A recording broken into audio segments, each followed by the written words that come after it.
Give me a 3, 2, 1 when you're ready. Good. All right. Well, welcome everyone. Thanks for coming. For those of you who don't know me, my name is David. I'm the president of the University of St. Thomas College Republicans. If you're interested, we have cookies over there. Get some at the end, whenever you feel. We have a great plan. We have a great event for you planned tonight. We have welcoming candidate for governor Kendall Qualls. Our agenda for tonight, we're going to talk about some upcoming events, including an upcoming meeting, club elections in the fall, and then of course our keynote speaker. But before we go forward, I'm required by the university to issue this statement. This event is organized solely by the USD College Republicans without the support or endorsement of the University of St. Thomas. The University of St. Thomas does not participate in political campaigns on behalf of or in opposition to any candidate for public office.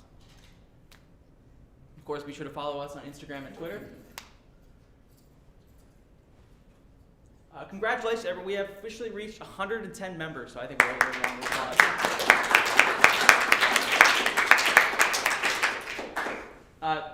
go back quick. Be sure that when you, there's a rollover for membership in the fall. So during the semester, during the summer, they're going to clear out our register, and so all members who are members now have to re-register on TommyLink. So be sure that over the summer and the fall semester, you guys rejoin on TommyLink. A special thanks to everyone who came to the CRT debate. I believe that was 2 weeks ago. We had a great turnout for that event. It was a lot of fun, so thanks to everyone who came to that. We have an upcoming meeting planned for April 14th. It'll be in MHC 208 from, it will be from 12 to 1. Topic we'll be talking about American First Conservatism and the coming divide in the party. That'll be the topic. And food will be served at that event. We also have an upcoming event with Mike Murphy. He is another candidate for governor who's speaking on March 5th from 6 to 7 in ASC 238. So that's April 25th. There also is another event coming up. It is about the meeting of a Catholic university today. It is put on by the Roca Seca group. They're a group committed to making USD a Catholic campus again. I think we can all agree we could use some more of that. It'll be on Tuesday, April 26th at 7 p.m. at the 3M Auditorium. There are 4 great guest speakers, including Reverend Wilson Miss Campbell, Dr. Michael Nonnington, Reverend Chris Collins, and Dr. Annie Maloney. 4 great academics in their fields. Should be a great event. I highly encourage you all to go to that event. Also a reminder that we tried to have Michael Knowles and Michael Matt come to campus in events like this, and the university did not let us do that. Boo, yeah, boo. University of St. Thomas is, well, they've fallen a lot. And we're pushing back against that here in the College Republicans. So if you haven't already, be sure to fill out your petitions. We are petitioning for the university to appeal its decision. Next slide. To appeal its decision. We've already have 40 signatures. We're looking to get more signatures. It was just put out in the last email. Be sure to fill that out if you haven't already. Go to your friends, your roommates. This is an important thing. If they can push us around about having a mainstream political commentator like Michael Knowles, who knows who they can ban. Maybe we won't even be able to have Mr. Qualls in the future. Also, upcoming officer elections in the fall. If you're interested in running for any positions, including president, vice president, etc., there will be upcoming elections in the fall. I won't be running again in the fall. I'll be overseeing the elections, but I will be stepping aside. So if you're interested in running for the position in the fall, throw your hat in the ring. Who is Mr. Qualls? Well, Mr. Qualls was born in Harlem, New York. He went on to receive his bachelor in political science from Cameron University. He also received an MA in communications from the University of Oklahoma and an MBA from the University of Michigan. And I believe there is more there that I missed. That's okay. Yeah. Okay. Okay. Next slide. Mr. Qualls served in the military as an artillery captain, serving both in the U.S. and South Korea from 1985 to 1990. He served with distinction and received an honorable discharge. After his education and his time in the military, he became an executive in the healthcare industry and had a very successful career. He went on to found the Take Change organization dedicated to uniting Americans regardless of their backgrounds. With that, to share his vision and why he is the best candidate to take on Tim Walz in November, let's give a warm round of applause for Mr. Qualls.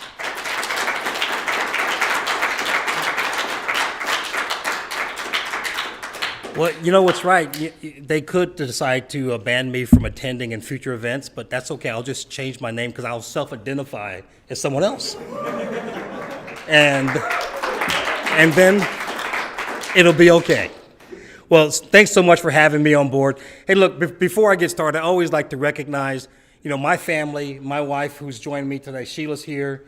Sheila and I, we've been married now for 36 years, but people always ask, how did you guys meet? And so we actually met in high school. And I had a good friend of mine that wanted to take Sheila to the prom, but he was really shy. And he didn't want to ask her directly, so he asked me to ask Sheila for himself, for his thing. And because he was a good friend, I said, oh, well, of course I will. So I will let this finish. Okay. So I went to Sheila. I said, look, hey, Sheila, Cedric wants to take you to the prom. He's a really nice guy. Would you consider going to the prom with him? And she said, no, tell him thank you, but no thank you. He's a nice guy, but yes, no. Okay. Because he was a really good friend, I asked a second time. And I upped the ante. I said, look, Sheila, the guy's a really great guy. He's going to take you in his Ford Mustang GT. I said, no, that's okay. I don't think so. Well, at that point, I just felt like I fulfilled my fiduciary responsibilities. As I stepped out of that role, and I said, hey, Sheila, a little birdie told me that you were free for the prom. And you guys are not old enough to remember this guy, but like Paul Harvey used to say on the radio, now you know the rest of the story. That was his line from years ago. But that's a true story. We've been together since high school. Both of our dads were Army guys. So her dad retired after 30 years, my dad 25 years. We grew up as Army brats. As you heard from the introduction, I served for 5 years myself. And we've raised 5 kids together. We adopted one of them. I can't remember which one because I love them all the same. And we've lived our life together. The principles that I live by is what we're running on. I came from nothing. And because of the opportunities of this country, we felt obligated to step forward and help not only move our country forward, move our state forward, but how can we bring us together again as Minnesotans and Americans? And we feel that we have the gift to be able to do that. Man, you guys got a lot of automated stuff going on in here, man. This is cool. This is great. You can hide your band speakers in some of these guys and have them come in and speak. So let me what I'm going to do is I'm going to do this. I'm going to share a little bit more about my background, why I'm getting involved, why I believe that I have an opportunity to help our state. The other candidates are good people. I have nothing against them at all. I believe that I can help us get a wide enough margin of victory in the general election that regardless of any shenanigans that might be played, that we'll win in this general election in such a wide margin. And we can actually do things in a way that help get us back to the basics of our country and the basics of what the country is believing. It is based on a faith-based principles. Our founders have said, the only way that this country works is that the self-governed people is that there's a virtuous population and a literate population. Well, you don't get virtue from an iPhone app. Virtue comes from something, and it comes from the principles that we all know in Scripture. So with that said, let me kind of give you my story. So right now, if you think about a guy like me, I really shouldn't be here. Should not be here tonight. The reason is, a guy from a broken family that grew up part of his life in the housing projects of Harlem, New York City, and later in a trailer park in Oklahoma in his childhood, wouldn't graduate from high school, go to college, become an Army officer, become a vice president of a major corporation, a Fortune 100 corporation in the United States, married for 36 years, raised 5 kids. That just doesn't happen. In fact, if you listen to the left, especially the critical race theory left, they tell you that doesn't happen at all. But it did. It happened to me. And it happens all the time, to be quite honest with you. It happens quite a bit, not just from my perspective, people, they're just from different backgrounds. And I want to be here to help make sure that that idea of the American dream actually stays, and it stays for future generations. Because there's a war against that dream here in this state and across the country. And I'll give you 3 examples. Number 1, you think about Minneapolis. It was ground zero for the rioting, looting, defund the police, Black Lives Matter that spread across the country. The rioting for 3 days. In the center of it all was Ilhan Omar, our Attorney General Keith Ellison, and our governor for allowing that to happen for 3 days, unabated, reckless burning, looting, everything for 3 days, and it spread across the country. That spread across the country, starting from here. And I tell you, that's not who we are. It's wrong. In fact, even today, 2 years later, we're suffering from record crime. We have women beaten in parking lots, getting their cars stolen, and children getting shot in their neighborhoods. That's not Minneapolis. That's not who we are. In fact, in October of 2009, Forbes magazine surveyed all the major cities in the country, and they put on the cover of that magazine the biggest, safest city in the country, Minneapolis. We're going to get that back in 18 months if I'm elected in November. Okay? We're going to get it back. Okay? I can't guarantee don't get the nomination or the win, but if I win, I can guarantee we'll get our city back in 18 months. The second example of that attack on that American dream is that Minnesotans have been leaving the state they love. They've been leaving the state they helped build in record numbers. Last year was a record number of Minnesotans leaving the state. It's not just retirees. The left will say, oh, that's just retirees. It's not. There are people that are leaving the state. They're business owners and everything. They're leaving because this is one of the highest tax burden states in the country. Our governor is allowing that to happen, and they were considering even higher taxes last year.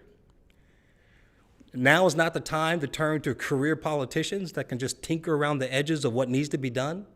We need someone from outside the political sphere, someone from the private sector with leadership experience, with private sector solutions. That's what I can bring to the table. Third, and this is probably one of the most important, I think all of us Americans, Minnesotans included, we're tired of getting bullied by the woke left. The cancel culture, we see it on display. This idea of teaching hate to our children in schools, K through 12 and college, literally critical race theory, teaching hate to our kids. It is so wrong that it's evil. And then just because we want to make sure that we have election integrity, the wave of banner of, oh, well, that's racism, we want to exclude people, that's racism when you talk about election integrity. Well, it's wrong. And let me just clarify this whole racism thing. Both Sheila and my parents, they lived through the Jim Crow South.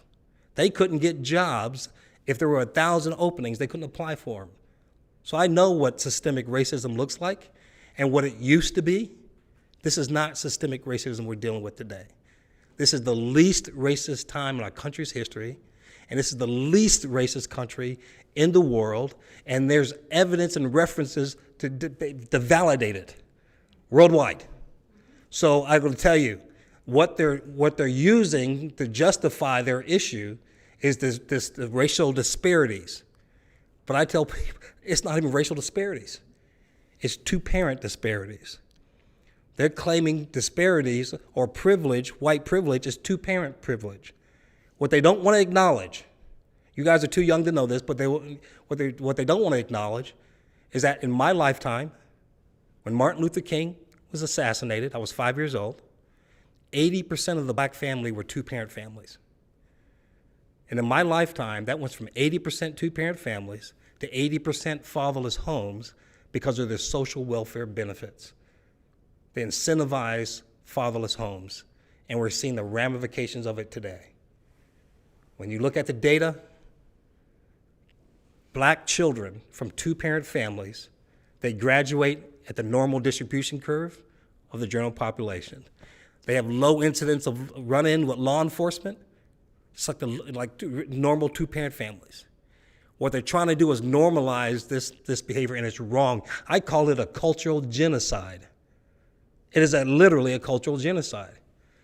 If the black family during this era, from 80% to fatherless home, 80% fatherless homes, if that was a spotted owl or a black bear, we'd be on an endangered species list, trying to get it recovered. There'd be galas and everything, parties, hell, and bumper stickers. Save the black family right next to, save Ukraine, right?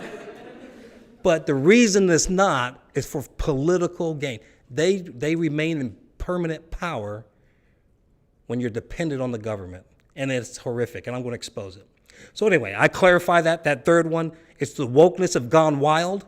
We need to put it back in the freaking box, excuse my French, okay?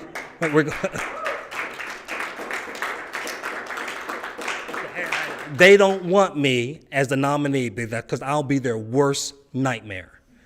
Ladies and gentlemen, I'm going to tell you, I was a registered Republican when I was 18 years old, and I never looked back.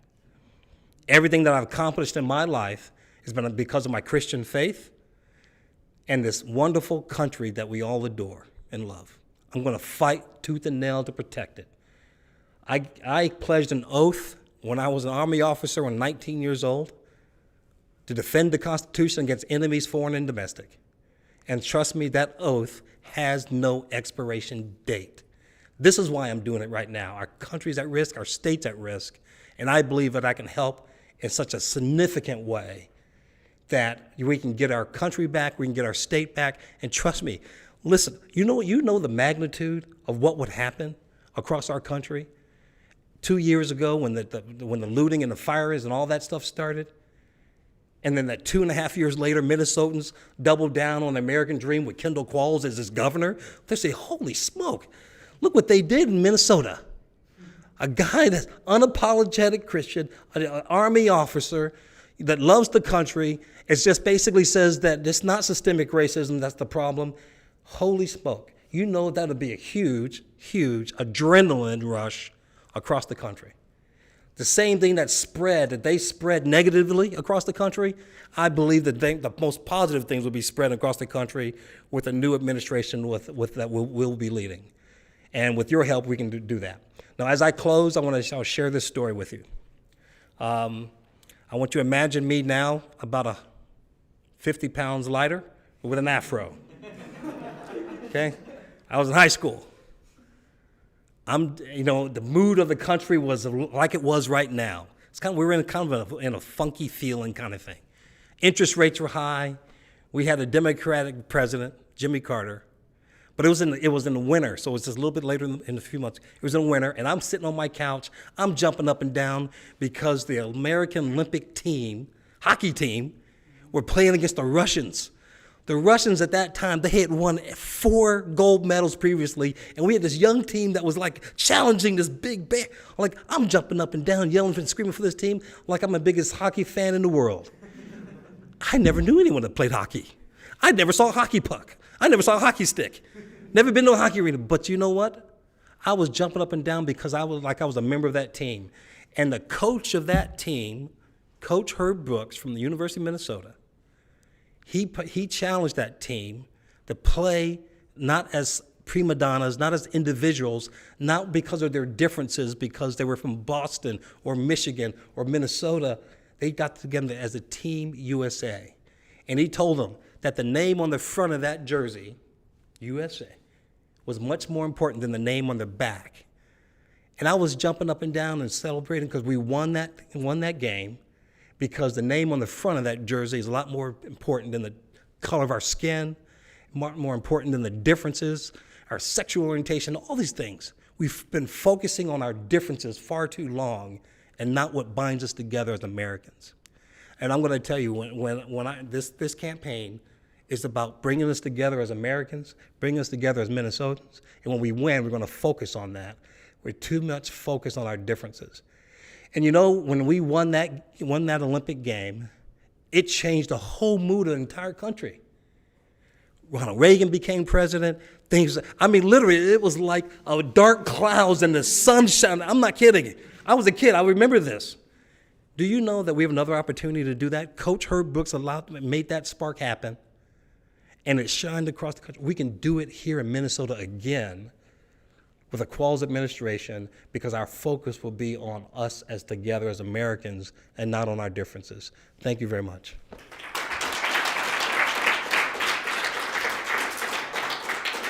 With that, we do have a period for questions and answers. As the president and is there anyone else who has questions, comments? I'm curious as to what policy plans you have set out in order to get crime back down in 18 months. Sure. So great question. If you haven't heard, his question was, hey, what's your plans to help reducing crime and getting back to normal? So with that, let me just give you an idea. I believe with my name at the top of the ticket, we'll get a windfall down ballot. Secretary of State, we'll get the Attorney General's piece, we'll expand our lead in the Senate, and as well as capture the House. And with that, we'll have a mandate, but the Minnesotans will say, look, let's just get her done, right? So on our website, if you go to our website at kq4mn.com, that's kq4mn.com, you'll see the Issues tab. I have 6 action items we're going to do in 6 months, okay? It's called transparency, it's called responsibility, and it's right there. And one of those is as it relates to how do we get the crime under control. So I can give you some context. It's important to give you context. I lived in New York City under a pre-Rudy Giuliani years. So this was when crime was terrible and bad. It's like Minneapolis today, times 10. New York is a blue state. New York City is a blue city. It got so bad they elected a Republican mayor, Rudy Giuliani, to get things turned around. I never ever thought in my life that I would take my family into New York City. Rudy Giuliani cleaned up New York City to the point I took my kids to Broadway plays, see The Lion King, Beauty and Beast, Radio City Music Hall at night. I never thought I would do that. It was a totally different place. Ladies and gentlemen, I tell you, if they can do it in New York City, we can do it in the Twin Cities in a shorter period of time. And so how do we plan on doing that? Well, there is a role in the state government called the Commissioner of Public Safety, highest ranking police officer in the state. I plan on working with that individual. I've already interviewed 2 people for the role. I plan on working with that individual, and they're going to organize these law enforcement officers that we're going to hire at the state level, so not at the city, not at the county, at the state level, 300 to 400 of them. They're going to 300 to 400 of these guys, and they're going to be organized into a task force to be deployed in the Twin Cities, and they're going to be organized in the task force along with in coordination with the police chiefs of St. Paul as well as Minneapolis, whether the city council wants them there or not. Okay. Now, some of the people on the city council, they may not know that they're in the jurisdiction of the state. Okay, this will be a little instructions for them on geography and boundaries, but that's going to happen, and that's going to happen post haste. So what I'm going to do is I'm going to have a public service announcement to the state, and I've already talked to police officers about this already. They need backing from leadership. They're so demoralized. They need backing from leadership that knows that they're going to be leaders standing up for them. The jobs they have is difficult.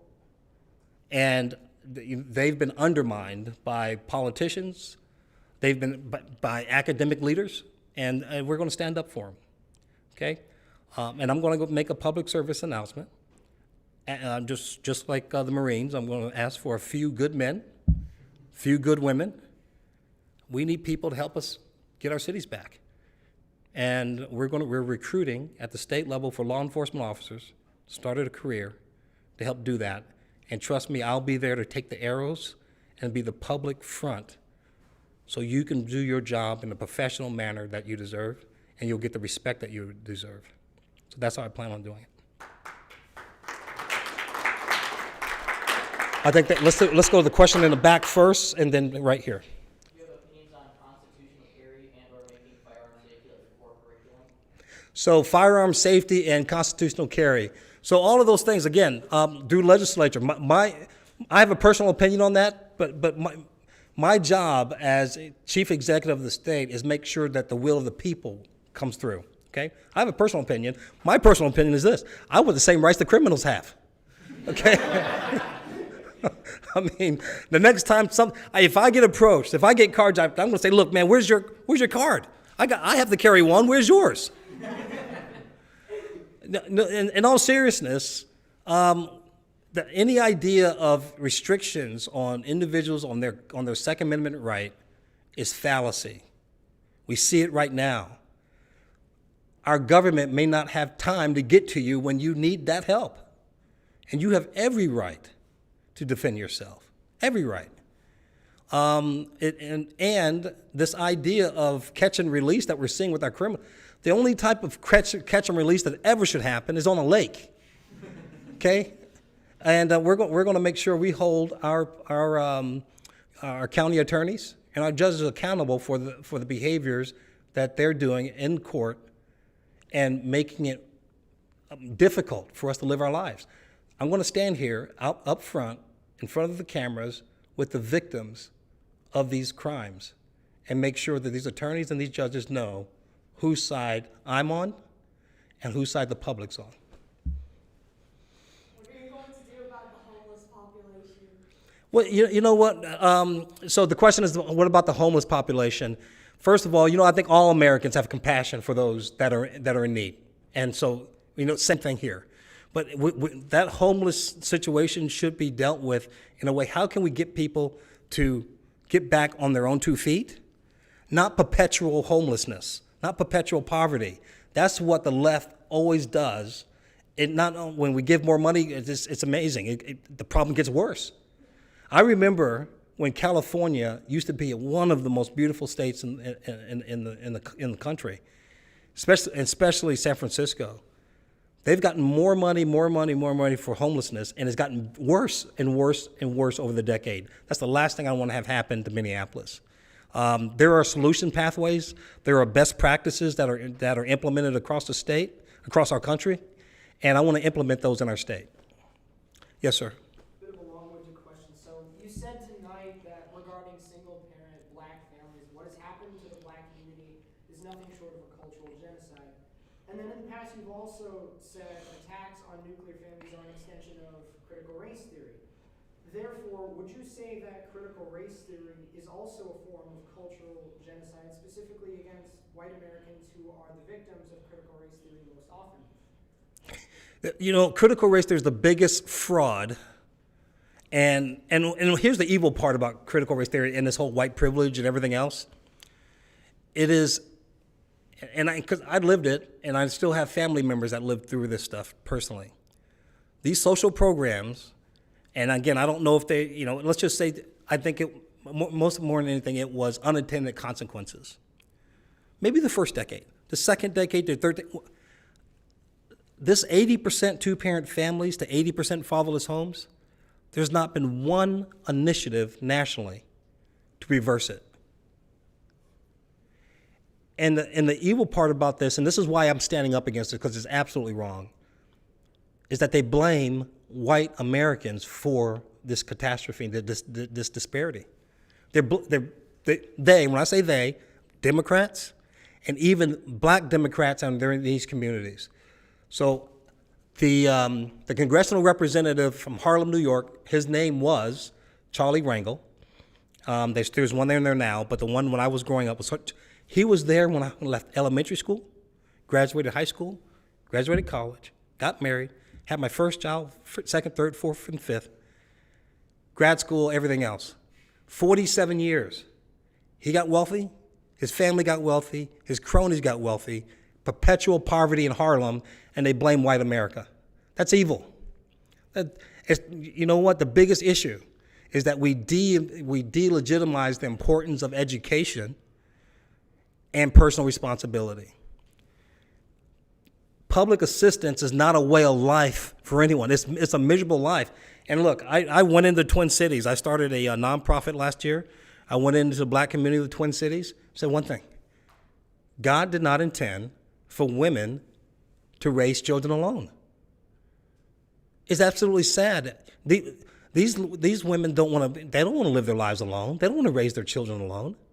But there's been no solutions offered to these people because we've gotten off the path of how we were instructed to live our lives. We've been trusting the wrong people, and there hasn't been any leadership to offer a solution. And that's what I did with our nonprofit. So if you're familiar with PragerU's library, the one that's been banned on a lot of college campuses, Take Charge is much like they have a website on there of a link to videos of it's the largest number of black Americans that denounce Black Lives Matter. They denounce critical race theory. They call for a need to return back to the basics of what the culture was before we had help from the politicians, and that's faith, family, and education. You'll see that platform, the largest one in the country. And so what they're doing is this critical race is meant to divide us as Americans and put the blame on something that they did. It's one of the reasons I got involved in the public sphere, because it was wrong to do that. It's evil to do that. I tell people in my entire life, look, the people that helped me in my life, they were black, white, rich and poor, male and female. Americans help people when they see someone trying to better their lot in life. If you look at the schools downtown, the parochial schools, Cristo Rey, Hope Academy, some of the other, Ascension, many of those kids that attend these schools to get a better life are funded by people that don't even look like them. It's evil what they're trying to perpetrate. That white Americans don't care, they turn their backs, and the reason why this, if anything, they've been trying to help these kids in these poor situations all across the country for decades.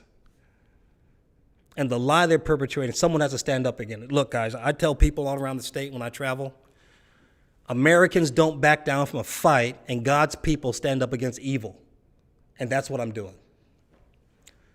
Yes, ma'am. So I really liked what you were talking about just now and the values piece of it. Could you talk just a bit more about like your plan of how to kind of get the dependence on government, kind of out of there? Because Yes. that's amazing. Yeah, so this is great. How do we get, we know the problem, and this I tell my kids, okay, look, the world is full of problem identifiers.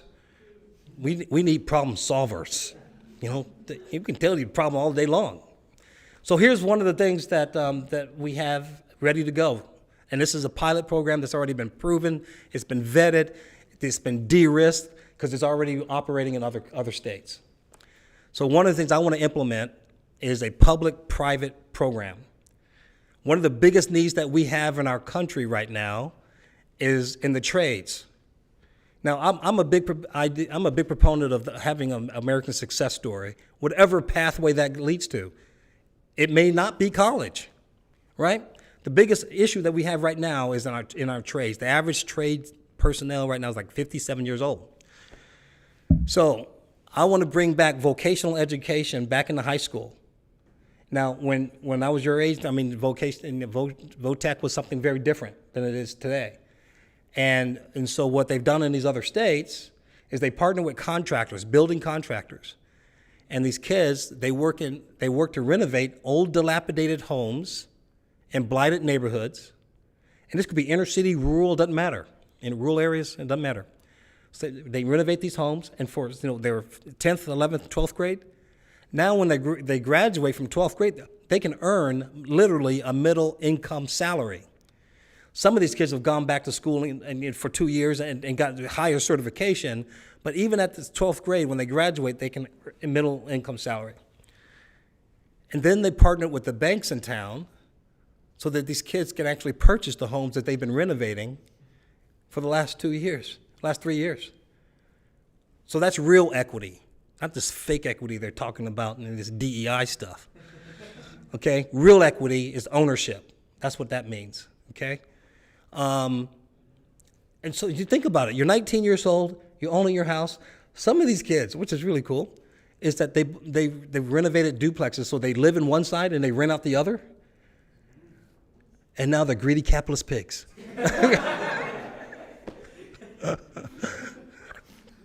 That's how you transform people out of public assistance and into the private sector with a marketable skill that the market needs. The market needs tradespeople. And guess what? That's the fastest way to have your own business as well. Okay. Yes, sir. Mr. Qualls, what are your plans regarding abortion, but also what are your plans regarding the vaccine mandates and the mandates that are like the mask mandate? Yep. So again, in my on my website, the 6 action items, 6 months, no vaccine mandates, no. I mean, we started at the beginning of this. We didn't know what we didn't know, right? We started following at some point the medical science and started following the political science. Terrible what we did. We politicized everything. We politicized our own health care. What you decide to do with your doctor should be private. Private. I understand what we decided to do at the beginning of this. But in the middle of this thing started exceeding, this normal common sense. It was absolutely tragic. So on my website, we had no mask mandates, no vaccine mandates. Any school that tries to do it, any state that tries to force these mandates, their state funds will be pulled. Okay, and then we'll charge any type of take illegal action any way we can. That's one. And number one, I'm a pro-life candidate. Period. And it's and I don't fault anyone else that doesn't do this. But look, we adopted one of our kids. I tell people I don't know which one. We love them all the same. But it's when we adopted our child, the mom was 13 years old when she delivered. Okay, we live our faith, and I'm sharing this with you for two reasons. One, yes, we need to protect the unborn, but there's a lot of kids that are born into situations not in their own circumstances. We have kids that age out of foster care, about 350 of them. I want to make it to a point in Minnesota where that doesn't happen. At least there's 350 people that they can have what I call, they have room in their car, they have room in their home, and the room in their hearts for someone that they can have compassion for. So those are the things that I'll be looking at. Yes, sir. One of the big things that's a big issue is they've been talking about legalizing marijuana in a lot of different states. There's some talk about legalizing marijuana in Minnesota. Yes. Is that something? What's your take? Yeah. So if you didn't hear the questions about legalizing marijuana, look, I don't know about you. I come from a different generation of Saturday Night Live, and I just remember the guy saying, "Look, you just start doing that, you'll be living in the van down by the river." Okay. Hey, that's just me. And I know this has become more popular. I'm not a proponent of recreational marijuana. I'm just not. This is my personal. Again, I will have to help educate Minnesotans on the upside and the downside of this issue. Here's the downside. Just because it's legal, I lived in Colorado with the company I used to work for. This Minnesota-based company. I worked in Colorado with them when they legalized it there. A lot of college grads didn't know it was legal in college, but just because you go to a company, they still do a drug test. A company that you work for, if you have to drive a vehicle, if you have to do something, if they're liable for their employees, if their employees are drunk, right, on duty, or if they're stoned on duty. And so I'm not a big. I understand there's a medical necessity in some cases. I'm okay with that, but not the recreational part. I've seen the medical science around this. It's not good, especially for kids, for not just kids, young people where brains are developed until the age 24, 25. Man, look, I tell you, I need every brain cell I can working, and you don't want to get those things weak and not working for you when you need them the most. So that's my personal position. Yes, sir. What year did you move to Minnesota again? Let's see. I'm just under a decade. 2015. Right in that. What is your response to those who would say that because you didn't grow up here and because you only moved here in 2015, what would you say to those people who say that you're not really Minnesotan and that you couldn't represent us because of that? Well, I could tell you what. I've been here long enough not to let my city burn down. I can tell you that. And if that's a native that has done that, I think I can do much better than a Minnesota native. And the same crime.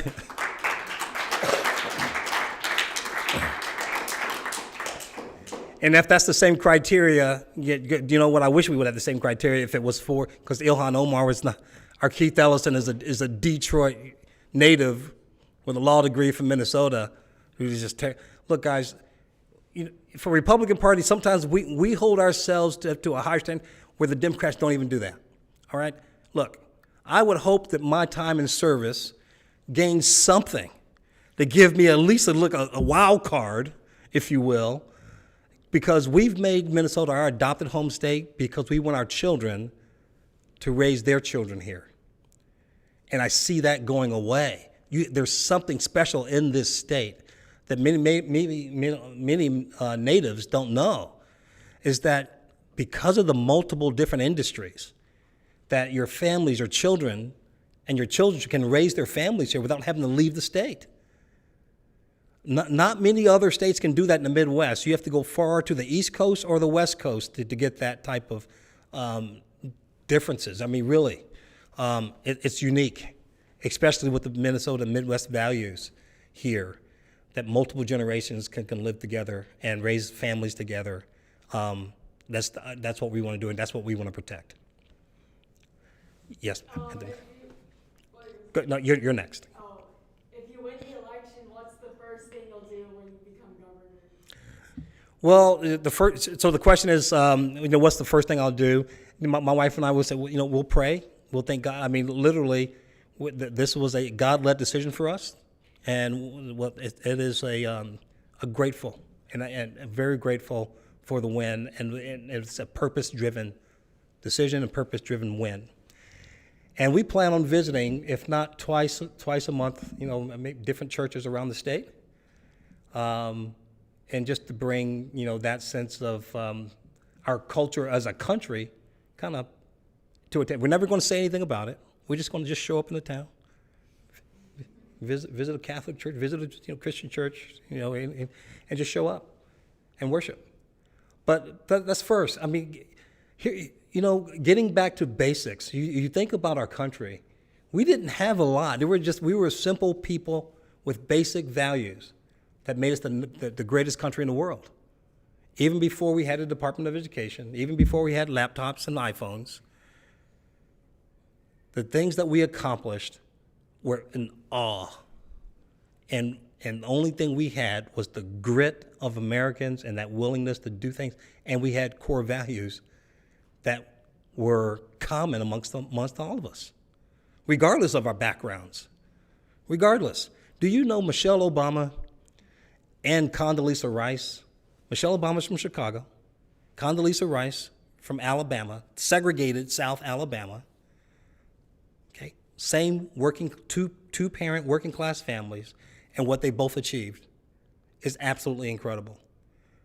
And even though they're from different parties, different beliefs, political beliefs. Because it didn't matter. We had those same foundational values. We need to get back to those again. Yes, sir. What's your opinion about the transgender agenda in schools where they're flying the gay flag down at our local elementary school, the block, they have the little love sign with all the different genders on it, and I wasn't even interested in anyone back then, so I don't know how kids would even identify that. Our parents sending people home with little things asking them what they feel like if they're a boy or a girl today, and kind of brainwashing the youth. What's your stance on that? Yeah, I think there's going to be a so I think encompassed in that question. I think the question, if you didn't hear it online and you guys the transgender that's being taught in schools, but I would also assume that also what we're seeing in like competitive sports with young ladies in the competitive sports. Look, I believe there was just a leader hasn't just come out and said it yet, but look, we have competitive sports for women, and we have competitive sports for men that are men. Now, if transgender community wants to have competitive sports, let's have a competitive sports for transgender.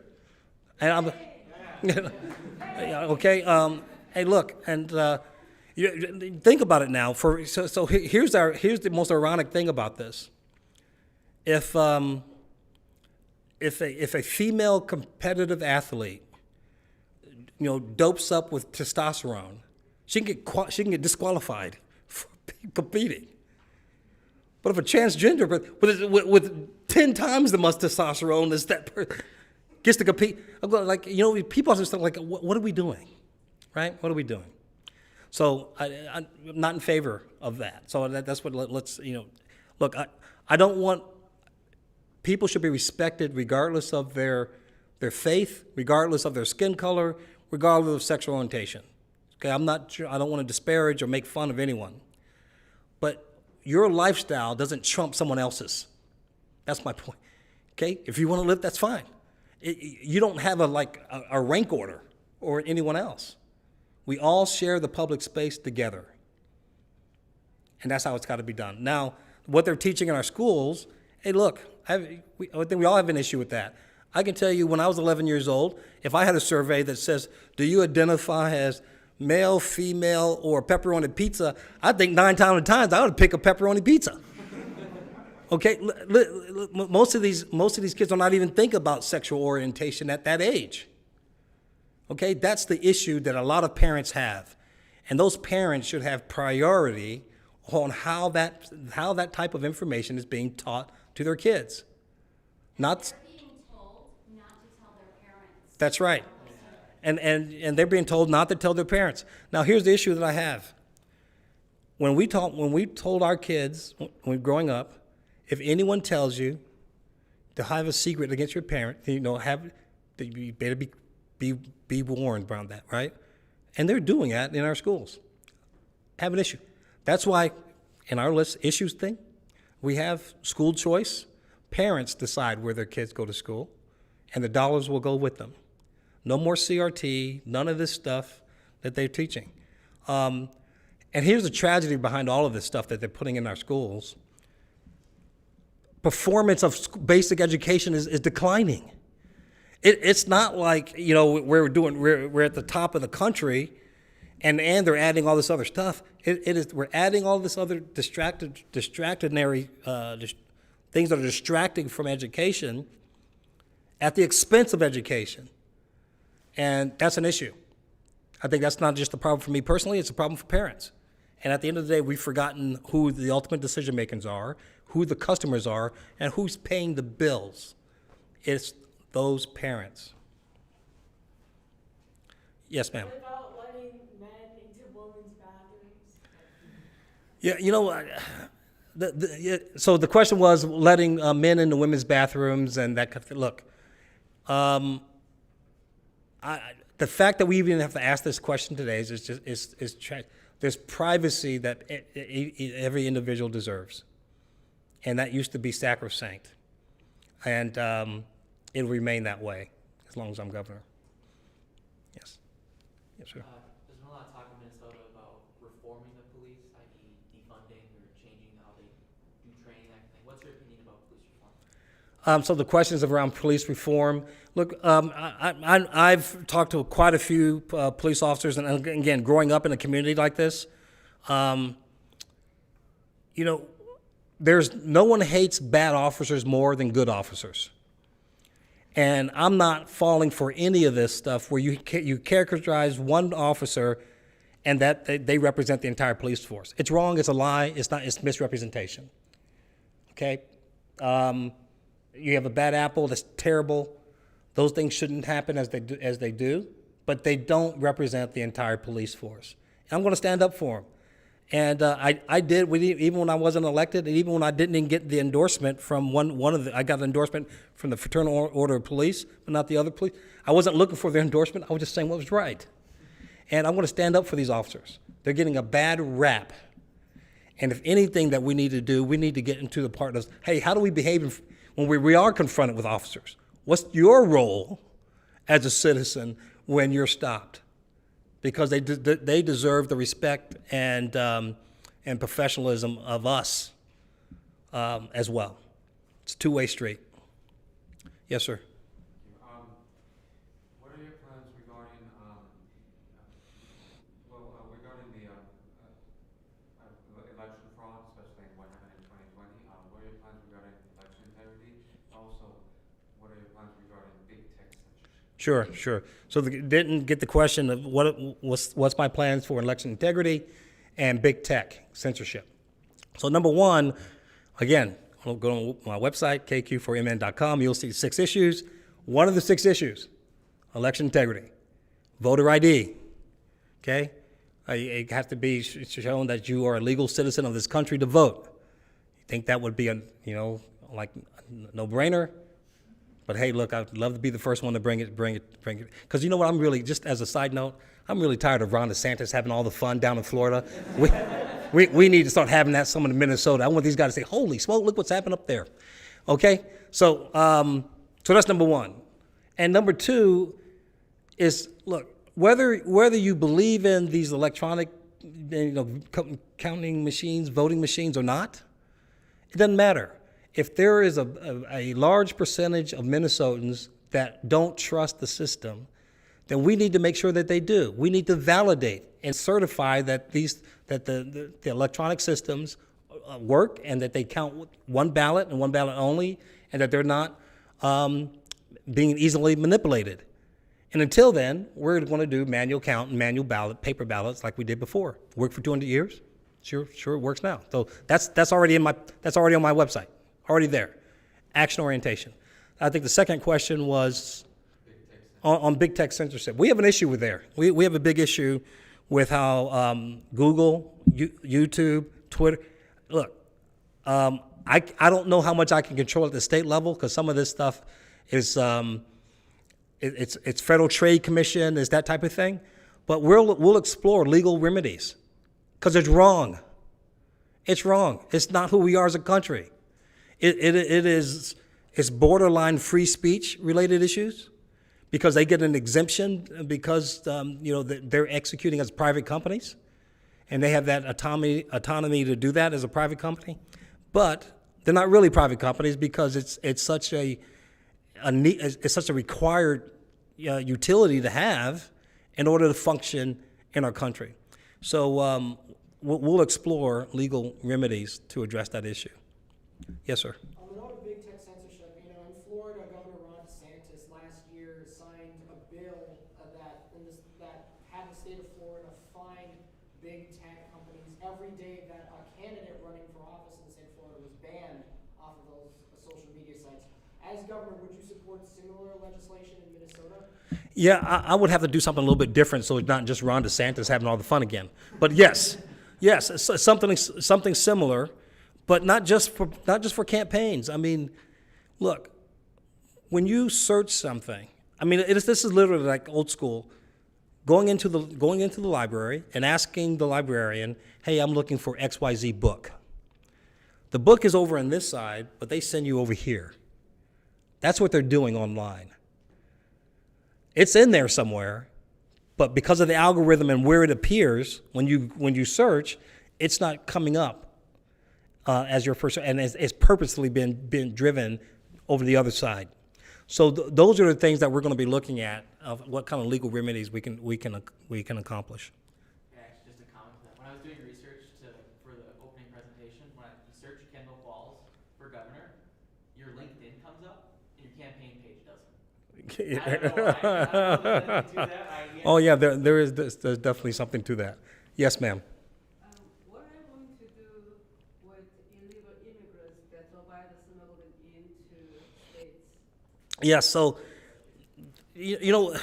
I'm a big fan of Dennis Prager, and he speaks bold truth. He really does. And similarly for me. So the question is, with all these illegal immigrants that come in, last year we had over 2.5 million illegal immigrants coming in the States. and they're on public assistance. Okay? Haven't paid anything. They're not citizens, but they're on public assistance. Now, when I was young, California used to be a center-right state. Ronald Reagan came from that state. Pete Wilson came in after him. What they've done purposefully is open up the southern border of California, and they have permanently made that state a Democrat state, a blue state, permanently, and they're willing to let it go down the tubes for permanent power. Well, how do you say that, Kendall? Let me just look at the. They don't do anything to curb illegal immigration. They give ID cards to non-citizens, and they don't even validate. They see the elections. I mean, they've overrun California. It's sad. It's the same thing in the black community. As I mentioned, the 80% two-parent families, 80% fatherless homes, government assistance, every major city in this country. Do you know? And unfortunately, Ilhan Omar. I hope this doesn't happen. I hope we can change. I hope she doesn't become our next Maxine Waters. Maxine Waters, a $6 million mansion outside of her district, in the poorest district in California. She's been there over 30-something years. Poorest district in California. Every major city, you'll see, they decimated the American black family for permanent power.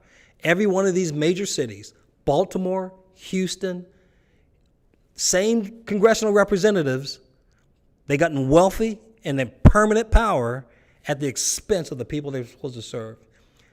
So the point about this is as we get more of these illegal immigrants coming into the country, you're already starting to see it. I mean, the DFL this election cycle, they invited non-citizens and felons to caucus with them and publicly.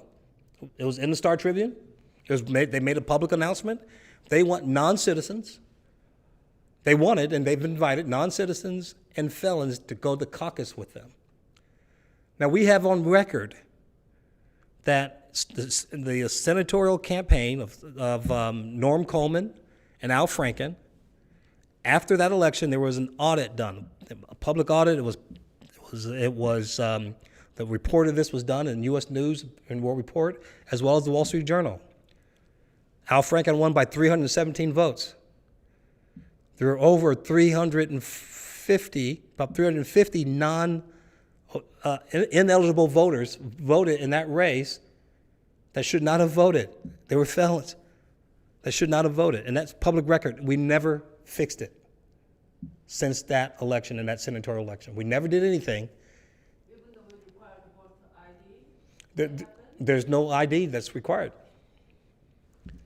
So this is why I'm running, because I believe that we can get a down-ballot windfall of Attorney General, Secretary of State, so we can change the laws so we can secure our election. Look, whether we win or lose, it's fine, right? We just want to make sure that it's a fair election. And I believe most Democrats want that. The problem is the guys in the office holders don't want that. The lust for power, my friends, it drives a lot of behaviors that are not consistent with the values of this country. And the unique thing about our country is we are unique. We're the most unique structure of government in the entire world. 90% about 90% of countries have used our Constitution as a framework for their Constitution. Every other country is about who has power and who doesn't. What's been happening over the last few years is this undermining of and going around our Constitution for people to remain in permanent power. It's wrong. It's not American. It's unconstitutional, and we need to change it. Yeah, that's a question. Able to deport them once you identify who's illegal immigrants, or we have to? Well, I tell you, I don't. So the question is, what do we? Once we identify them, do we deport them? I don't have that answer yet. Again, we need to let's pursue legal opportunities. But here's the thing: what do other countries do when there's someone's come? Look at Mexico. Trust me, You don't want to be there in Mexico illegally. They don't treat you like they treat us. They'll send you back in a New York minute, but you'll spend time in a Mexican jail for a long time. The question here and then here. We have time just for one more question. Okay. So kind of touching on your business background, do you have any initiatives or agendas with like the copper mine in northern Minnesota and how that plays into water control issues in the Superior watershed? Yeah, you know what? So the question is around mining and economic background. So I'll touch on those two. One is I think all of us care. I mean, we have children. We love the outdoors. We want to make sure that our environment's safe and clean. We want that, right? But we also want. There's no but, and we also want an economic engine, and there you can do both.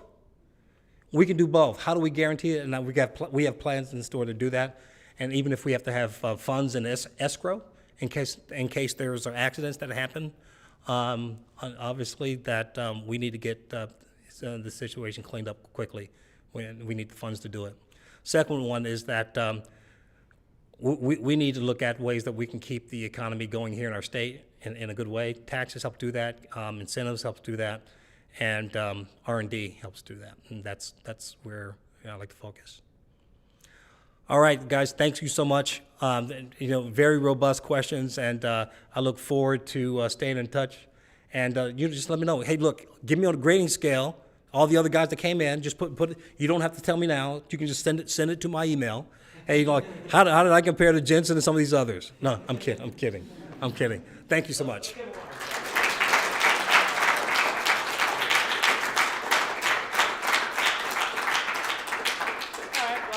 That's pretty much all we have for tonight. Thanks so much for coming. Take some cookies on your way out. And thanks. Thanks, guys. All right, thank you. Oh, board members.